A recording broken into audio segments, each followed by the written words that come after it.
Young people started talking about this, Congressman, a number of years back. You weren't in office at the time, but a number of years back, and said this is not working. Some members of your party told the people that were saying we've got to stop giving these loans, they got accused of being racists. Implication, you're not wanting low income or some minority people to get loans, so it's racist. What do you think about that kind of tactic? Well, there may have been some of that, but there were also people who legitimately, as the real estate bubble went up, thought that their property was worth more because they were being told by appraisers that it was worth more. I have friends and relatives who put their children through college on home equity loans because they were told that their $300,000 house is now worth $400,000 or $350,000 or whatever. So it was an honest mistake on their part, a miscalculation perhaps, but when the market crashed and suddenly they're upside down in their loan, they find themselves facing foreclosure. And I think that we set out in the bill, in the law, to protect those people and keep families in their homes. Because if one family in a neighborhood loses their home and it gets boarded up and it sits there, it's an eyesore, everybody else's property values around them go down. And we've already lost a tremendous amount of property value in this district. You talked about that rationale. If one home gets foreclosed on, the neighborhood's going to go down. It's not the role of the federal government to bail out CEOs and bail out people who took bad loans. That's why I feel squeezed. In my family, we had a child. We had to have open heart surgeries on her in Boston. We sublet an apartment in Boston when she was born so she could have these surgeries. But we kept paying our mortgage back home here in the Hudson Valley. And I almost feel like a sucker. Why did I bother to pay my mortgage during that very terrible time in my family's life when somebody was going to come along and bail out people who were not responsible, who did not have personal responsibility? I feel as angry as anybody else about this. My first reaction was no, and most of the phone calls coming to my office were no. And Congressman Jim Cooper from Tennessee, a friend of mine, said calls were 50% no, 50% hell no to his office. But he said, as a former banker, I'm not just asking you, I'm begging you to do this because the repercussions won't stop at Wall Street. They will spread, and they, in fact, have already spread to this district. Let me talk to you about energy. You were on the, what's the line you got on energy? What? I got 6,000 signatures. On what? What's Energy the line? security now. Okay.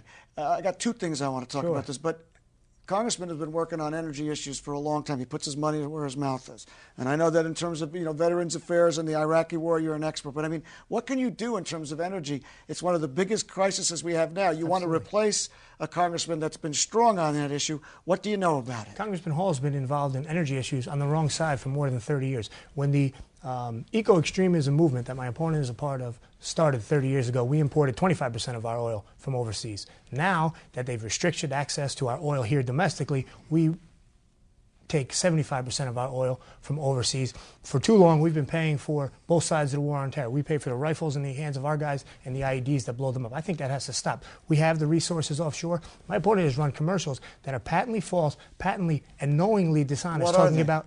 Well, one of his commercials and his literature says there are 68 million acres leased to oil companies that are not being drilled on. But they're not being drilled on not because there's oil teaming and the companies aren't extracting the oil. They're not being drilled on because they're tied up in litigation, they're waiting for permits, they're still exploring. Well, I think that's inaccurate. I'd like to respond to that. First of all, the Associated Press called what your commercial said a myth. Is this going to be a Lalor half hour? What I would like to say is that the 68 million acres the oil companies bid on, they put good money down. They must have thought there was something there. They went through the environmental permitting process and got their permits, and now they're not even doing exploratory wells on those leases. We just lifted on October 1 minute after midnight, the offshore ban on outer continental shelf drilling. So as of right now, yes, I did. I voted for the CR that included the language that lifted that. Now, I would say that it's astonishing. It's been very quiet the last 2 weeks. There have been no rush by the Interior Department to offer new leases offshore. No oil companies have gone out and put new rigs there or even asked to do it. It's been very quiet. The fact is they're not drilling because they don't want to drill. They're happy making record profits, which is what they're doing currently. Factcheck.org, I looked at it, the Annenberg Group, which is a nonpartisan group, did say there's about 15,000 holes in those leased in. So some are actually being active, some aren't being active. So it's not correct that there's been no drilling on it.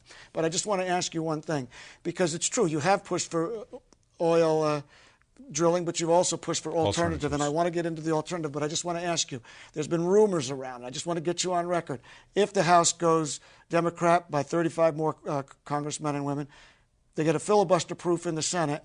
Unlikely, and you have we don't know, and you get a Democratic president. Are you going to go back and put back in the ban on drilling? I wouldn't. You wouldn't vote for that. I wouldn't do that.